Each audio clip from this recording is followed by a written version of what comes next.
मेरी शादी को अभी एक ही हफ्ता गुजरा था कि मेरी माँ और मेरी बीवी के बीच झगड़ा होने लगा। मेरी माँ मुझसे कहती कि मैंने तुम्हारी शादी इस लड़की से करके बहुत बड़ी गलती कर दी है। तुम्हारी बीवी की आदत ठीक नहीं है। जबकि मैं माँ की बात का ज्यादा ध्यान नहीं देता था, क्योंकि मेरी बीवी मधु इतनी खूबसूरत थी कि मुझे पहली नजर में ही उससे मोहब्बत हो गई थी। एक दिन मैं ऑफिस में काम कर रहा था कि मुझे माँ का फोन आया कि जल्दी घर पहुँचे, मुझे तुम्हारे बीवी के बारे में कुछ बताना है। मैं घर पहुंचा तो यह देखकर हैरान रह गया कि मेरी माँ की तबीयत काफ़ी ख़राब थी। मेरी बीवी कहने लगी कि माँ जी की तबीयत एकदम से ख़राब हो गई, आप इन्हें जल्दी से अस्पताल ले जाएं। माँ जी कुछ बोल नहीं पा रही थी, बस उनकी सांस निकलती जा रही थी। मैं जल्दी से अपनी माँ को अस्पताल ले जाने लगा, लेकिन मेरी माँ ने रास्ते में ही दम तोड़ दिया और मैं उन्हें वापस लेकर घर आ गया। अभी मेरी शादी को 15 दिन ही गुजरे थे कि मेरी माँ मुझे छोड़कर चली गई। मैं उस वक्त बहुत रोया था, क्योंकि मेरी माँ को तो कोई तकलीफ नहीं थी, फिर वह अचानक से कैसे मर सकती थी। फिर पत्नी के दिलासा देने पर मैं चुप हो गया और उसे किस्मत का लिखा हुआ मानकर चुप हो गया। अभी मेरी माँ को गुजरे हुए एक हफ्ता ही गुजरा था कि मेरी पत्नी मुझसे नाखुश रहने लगी। हर वक्त कहती कि तुम मेरा जरा सा भी ख्याल नहीं रखते, तुम्हारी तनख्वाह से तो घर के मुश्किल से राशन ही पूरा होता है। तब मुझे किसी दोस्त ने यही सलाह दी कि पत्नी को ज़्यादा से ज़्यादा गिफ्ट ला कर दो, इस तरह से वह खुश भी होगी और तुम्हारा ख्याल भी रखेगी, तो घर का मिजाज अच्छा रहेगा। लेकिन मेरी इतनी कम तनख्वाह में बीवी के लिए रोज गिफ्ट लाना कोई आसान बात नहीं थी। बहुत सोच विचार के बाद मैंने एक किस्त पर ऑटो ले लिया और शाम के खाली वक्त में उसे चलाने लगा। मुझे रोज नई नई सवारियां मिलती तो उनसे नई नई कहानियां जन्म लेती, लेकिन मुझे क्या पता कि इन सब में मेरे साथ एक अनहोनी हो जाएगी। संडे का दिन था और काफ़ी देर आराम करने के बाद मैं सारा दिन सोया रहा।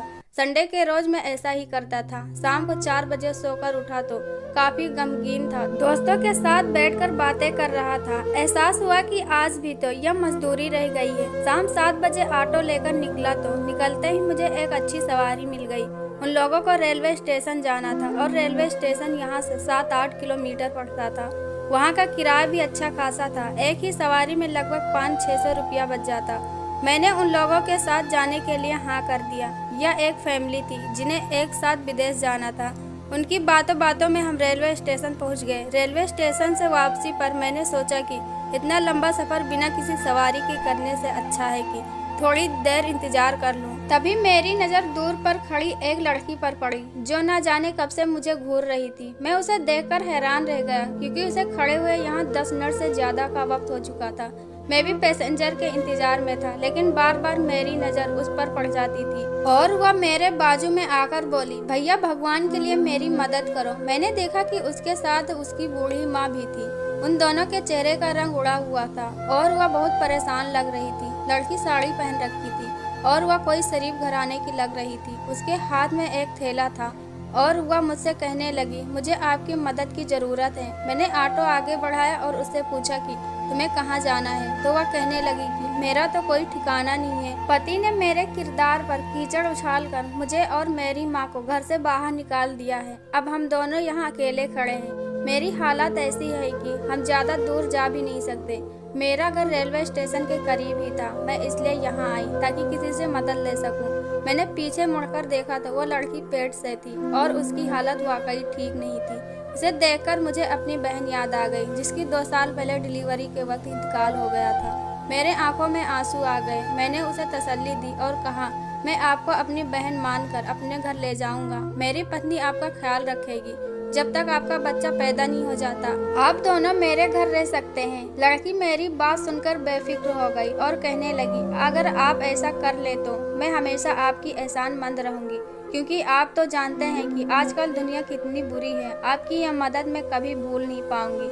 मैं बड़ा खुश हुआ। रास्ते भर वह लड़की खामोश बैठी रही। लगता था कि उसकी डिलीवरी का वक्त करीब है। हम लोग जब घर पहुंचे तो रात के 10 बज चुके थे। मैंने उसे ऑटो में ही बैठने को कहा और जल्दी से अपने घर की बेल बजाई। पत्नी ने दरवाज़ा खोला और कहने लगी, आप कहाँ रह गए थे? मैं आपका इंतज़ार कर रही थी। मैंने उसे बताया कि मैं अकेला नहीं हूँ, मेरे साथ 2 मेहमान भी हैं जिनका तुम्हें ख्याल रखना है। मेरी पत्नी ने यह बात सुनते ही भड़क उठी। मुश्किल से मैंने उसे सारी बात बताई तो तब जाकर उसे ठंडे दिमाग से सोचा कि वाकई मैंने किसी की मदद की खातिर उसे घर लाया हूँ। खैर पत्नी को बताने के बाद मैंने उसे घर के अंदर पहुंचाया। उसकी तबीयत वाकई खराब हो रही थी। मेरी पत्नी मधु ने उन माँ बेटी को एक कमरे में रहने की जगह बना दी और कमरे में पर्दा और खिड़की का भी इंतजाम था। एक गेस्ट रूम की तरह हमने उस कमरे को सजा रखा था। औरतों को वहाँ करके उसने उन्हें दूध पीने को दिया और खाने का भी इंतजाम किया। मधु ने उस लड़की का बहुत ख्याल रखा। मैं अब अपने कमरे में सोने चला गया। मधु देर तक उनसे बातें करती रही, फिर वह कमरे में आ गई और मुझसे कहने लगी, हमें इन पर भरोसा नहीं करना चाहिए। हम कल ही इसके बच्चे की पैदाइश के बाद इसे अपने घर से विदा करने की कोशिश करेंगे। मैं अभी मधु की बात से इत्तेफाक करता था, मगर अभी तक उस लड़की पर किसी भी तरह का शक नहीं हुआ था। मैं और मधु बातें करते करते सो गए। रात में मुझे बहुत जोर की प्यास लगी और मेरी आंख खुल गई। मैंने अपनी पत्नी को आवाज़ दिया, पर वह नहीं उठी, जबकि हमेशा मेरी पत्नी तुरंत उठ जाया करती थी। जब मैंने कमरे की लाइट जलाई तो देखा कि मधु तो कमरे में मौजूद ही नहीं है। मुझे बहुत हैरत हुई कि रात के इस वक्त वह कहाँ चली गई होगी। मैंने खुद ही पानी पिया और मधु को ढूंढने के लिए नीचे ही जाने वाला था। नींद बहुत जोर की थी और मैं दोबारा सो गया। सुबह मेरी आंख खुली तो मेरी पत्नी दोबारा सो रही थी। मैंने उठाने की कोशिश की, लेकिन वह गहरी नींद में थी। मैंने खुद ही अपना नाश्ता बनाया और नाश्ता करके ऑफिस जाने ही वाला था कि मुझे उस औरत का ख्याल आया, यह सोचकर कि उन माँ बेटी को भी भूख लगी होगी। मैं उनके कमरे की तरफ जाने ही वाला था कि इतने में मधु उठकर नीचे आ गई। वहाँ जा चुकी थी और मुझे उस लड़की के कमरे की तरफ जाते हुए देखकर मुझे फौरन रोका और कहा, आपको एक औरत के कमरे में इस तरह से नहीं जाना चाहिए। न जाने वह बेचारी किस हालत में होगी। अपने पत्नी की यह बात सुनकर मैं बहुत हैरान और शर्मिंदा भी हुआ। वाकई मुझे ऐसा नहीं करना चाहिए था। उसका ख्याल रखना मेरी पत्नी की जिम्मेदारी थी। सर झुकाए मैं घर से निकल गया। सारा दिन ऑफिस में बिजी रहा। शाम को घर आकर पत्नी से कहा कि आज रात को हम खाना बाहर खाएंगे। यही सोचकर मैं अच्छे मूड में घर आ रहा था। मुझे मधु की बहुत याद आ रही थी। घर पहुंचते ही मैं सारी प्लानिंग कर चुका था। दरवाजे से ही मैंने मधु को बुलाया और कहा, आ जाओ, जल्दी से आ जाओ, मैं तुम्हारा इंतजार कर रहा हूँ। मेरी बीवी बात सुनकर वह कहने लगी, आप यह कैसी बातें करते हैं? घर में बीमार औरत को छोड़कर हम खुद घूमने बाहर चले जाएं, यह कोई अच्छी बात नहीं होगी। मधु की बात सही थी। मैं तो उस लड़की को भूल ही गया था, लेकिन घर में मेरी पत्नी ने बहुत अच्छा खाना बना कर रखा था। हम दोनों बैठकर खाना खाए और फिर सोने चले गए। सुबह मेरी आंख खुली तो दोपहर के 12 बज रहे थे। घड़ी की तरफ देखते ही मेरी तो हालत खराब हो गई। मैं तो सुबह 9 बजे ऑफिस चला जाता था और आज दिन के 12 कैसे बज गए। मैंने देखा कि मधु की आंखें भी लाल हो रही थी। मैंने उससे पूछा कि क्या हुआ, तुम्हारी आंखें क्यों लाल हैं और आज तुमने मुझे उठाया क्यों नहीं? मुझे सुबह 9 बजे ऑफिस जाना था। मोबाइल पर देखा तो ऑफिस के तरफ से ढेर सारी कॉल आई हुई थी। यह देखकर मैं बहुत हैरान हुआ, क्योंकि मेरा मालिक बहुत सख्त आदमी था। मेरी पत्नी कहने लगी कि रात को न जाने क्या हुआ। खाने के बाद मैं भी गहरी नींद में सो गई। मैं भी आपसे थोड़ी देर पहले ही उठी थी। मेरी तबीयत खराब थी और सर में दर्द हो रहा था। 15-20 मिनट पहले ही उठी हूँ। मधु की बात सुनकर मुझे गुस्सा भी आया कि वह कितनी लापरवाह औरत है कि मुझे सुबह ऑफिस जाने के लिए उठाया तक नहीं। सिर्फ गलती उसकी ही नहीं थी, मुझे खुद भी जिम्मेदारी से काम लेना चाहिए था। हाथ मुँह धोकर मैं फ्रेश हो गया ताकि ऑफिस जाकर मालिक को खबर कर सकूं कि आज घर में एक इमरजेंसी गई थी, जिसकी वजह से मैं नहीं आ सका, वरना अगले दिन तो वह सबके सामने मेरी बेइज्जती करता। ऑफिस पहुंचकर अपनी मजबूरी मैंने मालिक को बता दी। किस्मत अच्छी थी कि आज ऑफिस में काम ज्यादा नहीं था और फिर मालिक ने ज्यादा कुछ खास नहीं कहा। थोड़ा वक्त ही गुजरा था कि मालिक ने कहा कि अब तुम घर चले जाओ, क्योंकि मैं नहीं चाहता कि इमरजेंसी के वक्त तुम यहाँ रात के 8 बजे तक काम करो। मैं उनकी इस बात से बहुत खुश हुआ। मालिक कहने लगे कि कल आकर तुम अपना काम पूरा कर लेना। इस बात से खुश होकर मैंने उनके साथ नाश्ता किया और वापस घर आ गया, क्योंकि उन्हें लगा था कि मेरे घर जरूर कोई परेशानी दिक्कत होगी। अब मैं क्या कहता, अगर सच बताता तो मालिक मेरे बात से गुस्सा करता कि मैंने उसे झूठ बोला है और मैं घर आ गया। जल्दी जल्दी से मैंने मधु को बुलाया और कहा कि आज हम जरूर बाहर घूमने चलेंगे। मेरा दिल कर रहा था कि मैं भी अपनी पत्नी को लेकर बाहर जाऊं, घूमूं फिरूं। मैं आ ही रहा था कि रास्ते में मुझे एक बच्ची मिली, जिसके हाथ में गुलदस्ता था जो गुलाब के फूलों से बना हुआ था। बच्ची बहुत ही प्यार से मुझे गुलदस्ता देने लगी और कहा कि आज आप इसे अपनी पत्नी के लिए ले जाएं और वहां आपसे बहुत प्यार करेगी। बच्ची की बात पर मैंने गुलदस्ता खरीद लिया 400 का गुलदस्ता लेकर मैं घर आ गया और मेरे दिल में यही ख्याल आ रहा था कि अगर आज मेरी पत्नी मेरे साथ बाहर न गई तो क्या होगा। फिर मैंने सोचा कि मैं यहीं से खाना पार्सल लेकर जाऊंगा और उसे घर पर खाना नहीं बनाने दूंगा। अभी वह खाना बनाने की तैयारी ही कर रही होगी। यही सोच के साथ मैंने एक होटल से खाना पार्सल करवाया और मुस्कुराते हुए घर चल दिया। और मैंने सोचा कि मैं उसे यह सरप्राइज दूंगा, इसलिए मुझे घर के अंदर चुपके से जाना चाहिए। दरवाजे पर बेल बजाने के बजाय मैंने चुपके से दरवाजा खोला और आहिस्ता आहिस्ता घर में दाखिल हो गया। और घर में दाखिल होते ही मुझे अपनी पत्नी की आवाज़ें सुनाई दी और उसके साथ एक मर्द की भी आवाज़ें सुनाई दी, जिसने मुझे झकझोर कर रख दिया। मैं यही सोचकर हैरान था कि घर में मेरे जाने के बाद आखिर कौन आया है जिससे मेरी पत्नी इतना खुलकर बातें कर रही है। मैं जल्दी जल्दी से कमरे में गया तो मेरी पत्नी के कमरे में कोई नहीं था। अब मुझे शक होने लगा और जल्दी से उस लड़की कमरे की तरफ बढ़ा और जैसे ही मैंने दरवाजा खोला तो मुझे लगा कि यह दरवाजा तो अंदर से लॉक है। मुझे यह देखकर गुस्सा आ गया। मैंने मधु को आवाज़ दी और कहा, दरवाजा खोलो मधु, यह क्या बदतमीजी है। मैंने उसे कुछ भी महसूस नहीं होने दिया कि मैंने उसे किसी के साथ बातें करते हुए सुन लिया है। वह घबराई हुई आवाज में बोली, रोशन मैं आती हूँ, आप बैठे, मैं आपके लिए चाय बनाकर लाती हूँ। मैंने कहा, मधु तुम बाहर आओ, मुझे तुमसे जरूरी बात करनी है। मैंने गुस्से से कहा तो मधु ने दरवाजा खोल दिया और हैरत से मेरी तरफ देखने लगी। मैंने मधु से कोई बात पूछे बगैर दरवाजा एकदम से खोल दिया और इधर उधर तलाश करने लगा। कमरे में ही माँ बेटी बैठी थी जिसे मैं उस दिन ऑटो में बैठा कर लाया था। पूरा कमरा खाली था। मैंने गुस्से में मधु से पूछा, कौन आया था यहाँ। मैंने गुस्से में मधु से पूछा था, कोई नहीं आया था यहाँ, आप होश में तो हैं। मैं तो इनके साथ बैठकर इनसे बातें कर रही थी, इनकी देख रेख कर रही थी। मगर तुम एक शक्ति आदमी हो, तुम्हें हर वक्त ऐसा क्यों लगा रहता है कि जैसे कोई मुझसे बात करने घर में आता है। मधु ने जब उन दोनों औरतों के सामने मेरी बुराई की तो मुझे अच्छा नहीं लगा था। मधु ने जल्दी से खाना प्लेट में निकाल लिया और हम दोनों खाने लगे। थोड़ी देर बाद मैंने मधु से पूछा, मधु मुझे ऐसा लगता है कि थोड़े दिन के लिए तुम्हें अपने मायके जाना चाहिए और काफी अरसे से तुम्हारा बुलावा भी आ रहा था। मधु कहने लगी, रोशन दिल मेरा भी करता है, लेकिन इन औरतों को छोड़कर कैसे जाऊं। उस बेचारी की हालत तो ऐसी है कि उसे अकेले भी नहीं छोड़ सकती।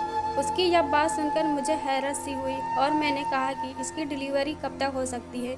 वैसे तो जिस हालत में यह मुझसे मिली थी ऐसा लगता था कि इसके दिन तो बहुत करीब है। नहीं, आप मर्दों को तो इन सब बातों का कहाँ पता होता है। मेरी बात पर मधु ने मुझे अच्छा खासा सुना दिया था। वह बेचारी कमजोर औरत है। हालांकि जब आप उसे इस घर में लाए थे तो मुझे अच्छा नहीं लगा था, मगर अब इंसानियत के नाते मैं उस औरत की देखभाल करना चाहती हूँ, उसकी मदद करना चाहती हूँ और इसमें आप भी मेरा साथ दे। मधु की बात सुनकर मैं खुश हो गया कि मेरी पत्नी को भी दूसरों का एहसास है। लेकिन दूसरे दिन मुझे फिर से ऐसी ही हरकत महसूस हुई, क्योंकि जब मैं वापस घर आया तो मुझे अजीब तरह की आवाज़ें आ रही थी, जबकि मेरे कुछ दोस्तों ने इस बात की तरफ इशारा किया था कि मैंने तेरे घर से चलने फिरने और बोलने की मर्द की आवाज़ सुनी है। अब मैंने सोच लिया था कि मुझे क्या करना है जिससे कांटा निकल जाए और दर्द भी ना हो।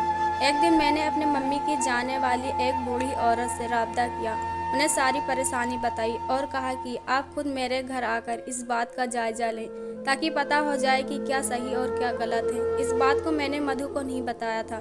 शाम के 5 बजे मैं उस बूढ़ी औरत को लेकर घर आ गया तो मेरी पत्नी को उन्हें देखकर हैरत हो गई और शक हो गया कि या तो आशा बहू है या इससे भी पहले इस मोहल्ले में आ चुकी है और इस तरीके की औरतों को सलाह भी देती है। लेकिन अब यह रिवाज कम हो गया था, लेकिन फिर भी औरतें उनकी बात पर अमल करती थी क्योंकि आशा बहू का इस काम में तजुर्बा बहुत अच्छा था। मैंने मधु की तरफ देखते हुए आशा बहू से कहा कि वह जाकर उस औरत का जायजा ले। उन्होंने एक नज़र मधु पर डाली और फिर उस कमरे की तरफ जाने लगी जहाँ पर मैंने उस औरत को रुकवाया था। आशा बहू की हिम्मत को देखकर मधु को उन्हें रोकने की हिम्मत न हुई। कमरे में जाकर उन्होंने दरवाजे को कुंडी लगा दी। मधु बाहर से आवाज़ें दे रही थी मगर आशा बहू ने दरवाज़ा खोला ही नहीं। मैंने उन्हें पहले ही बता दिया था कि इस लड़की को आए हुए यहाँ कितने दिन हो गए हैं और यह खेल कब से चल रहा है। मेरी बात सुनकर उन्होंने कहा कि तुम्हें फिक्र करने की ज़रूरत नहीं है, मैं कुछ ही मिनटों में दूध का दूध और पानी का पानी कर दूँगी। आशा बहू को गए हुए थोड़ा ही वक्त गुजरा था कि कमरे से आवाज़ आना शुरू हो गई। मुझे पता चल गया कि वाकई दूध का दूध और पानी का पानी हो गया है। मधु बार बार दरवाजे पर आवाजें लगा रही थी। फिर आशा बहू ने दरवाजा खोल दिया। उनके हाथ में जूता था और मुझे अंदर आने के लिए कह रही थी। मैं तो कब से इस मामले का इंतजार कर रहा था और जैसे ही मैं कमरे में दाखिल हुआ मेरी आंखें फटी की फटी रह गई। मेरे सामने कोई और लड़की नहीं बल्कि एक नौजवान मर्द था और उसके साथ वह बूढ़ी औरत बैठी थी। मेरा दिल कर रहा था कि उस आदमी को मैं जान से मार दूं, मगर आशा बहू ने मुझे ऐसा करने से रोक दिया। उन्होंने मुझे एक ऐसी सलाह दी कि मेरा कुछ नुकसान भी ना हुआ और मोहल्ले में मेरी इज्जत भी बच गई। इससे पहले कि मैं कुछ पूछता वह बूढ़ी औरत मेरे सामने रोने लगी और गिड़गिड़ाने लगी और कहने लगी, यह सब में मेरा कोई दोष नहीं है। मैं नुक्कड़ पर भीख मांगती थी। यह लड़का मुझे पैसों का लालच देकर यहाँ ले आया है और तुम्हारी पत्नी इससे मिली हुई है। यह उसका पुराना आशिक है। रोज तुम्हारी पत्नी इससे मिलने यहाँ कमरे में आ जाया करती थी। इससे आगे मैं कुछ बर्दाश्त नहीं कर पाया। मैंने अपने एक दोस्त को घर बुला लिया और उसकी मदद से उन तीनों को एक रस्सी में बांध दिया और एक गाड़ी में बिठाकर उन्हें जंगल की तरफ ले गया, जिसके बारे में किसी को पता नहीं था, और उस कमरे को मैंने ताला लगा दिया। उन दोषियों को मैं सजा देना चाहता था। मधु ने मुझे जो धोखा दिया था उसकी सजा मैं उसे देना चाहता था और साथ में मेरा पैसा और वक्त बर्बाद किया गया था उसे मैं भी वसूल करना चाहता था। मैंने मधु के घर वालों से बात की और उन्हें उनके बेटी की कारनामों के बारे में बताया। मधु ने बहुत ही चालाकी से मुझे सिर्फ बेवकूफ़ बनाने की कोशिश नहीं की बल्कि उसे यह सब करने पर राजी किया कि वह एक औरत बनकर मेरे घर तक आ गया और उसने मुझे सिर्फ हैरान ही नहीं किया बल्कि मुझे बर्बाद भी किया। और फिर औरतों की तरफ से हमेशा के लिए मेरा विश्वास खत्म हो गया और मैंने कहा कि जब कोई मर्द किसी औरत को नुकसान पहुंचाता है तो उसे कानूनी तौर पर मुआवजा देना पड़ता है, मगर औरतें मर्दों की ज़िंदगी यूं ही हंसी खुशी से बर्बाद करके चली जाती हैं और सारी ज़िंदगी अपनी बेवफाई के किस्से सुना सुनाकर हंसती रहती हैं। ऐसा नहीं होगा। मेरी शादी और आपकी बेटी पर मैंने जितना भी खर्च किया है वह सब मुझे वापस चाहिए, क्योंकि ऐसी औरतों के पीछे अपनी शादी करना और अपने वक्त को बर्बाद करना मैं एक सोची समझी प्लानिंग मानता हूँ। मधु का बाप मजबूर हो गया था क्योंकि मैं उसकी बेटी को एक अनजान जगह पर कैद करके रखा हुआ था। उससे मैं तभी छोड़ता जब वह शादी पर होने वाला सारा खर्चा मुझे वापस कर दे। मधु के बाप को यह सब करना पड़ा क्योंकि उसकी बेटी का चक्कर एक पराये मर्द के साथ था और इन्हीं सब बातों के चलते मैंने अपने शादी पर होने वाला खर्चा वापस ले लिया। मैंने आशा बहू का भी शुक्रिया अदा किया जिन्होंने मुझे इस जाल से बचाया। मैं मधु के बाप से पैसे लेकर उन तीनों को छोड़ने वाला ही था कि मधु और उसके आशिक के बीच लड़ाई हो गई और उसके आशिक में यह राज भी खोल दिया कि शादी के बाद जब मैं काम पर जाया करता था तब वह चुपके से मेरे घर आया करता था और जब मेरी माँ को यह सब करतूतों का पता चल गया और मुझे बताने वाली थी तब उसने मेरी माँ को जहर खिला दिया था। लेकिन मैंने अपनी पत्नी पर शक नहीं किया था। मधु किस तरह की घटिया औरत निकली मैं कभी सोच भी नहीं सकता। मैंने उसी वक्त पुलिस को बुलाकर मधु और उसके आशिक को अपनी माँ के कत्ल के जुर्म में गिरफ्तार करवा दिया और उन दोनों ने अपना जुर्म भी कबूल कर लिया था और वह दोनों आज जेल की सलाखों के पीछे हैं। आज मुझे बहुत दुख हो रहा है कि मैंने अपनी माँ की बात क्यों नहीं मानी। तो दोस्तों ये कहानी कैसी लगी कमेंट करके ज़रूर बताएं। लाइक करो, चैनल को सब्सक्राइब करो। हम ऐसी कहानी आपके लिए लाते रहेंगे। धन्यवाद।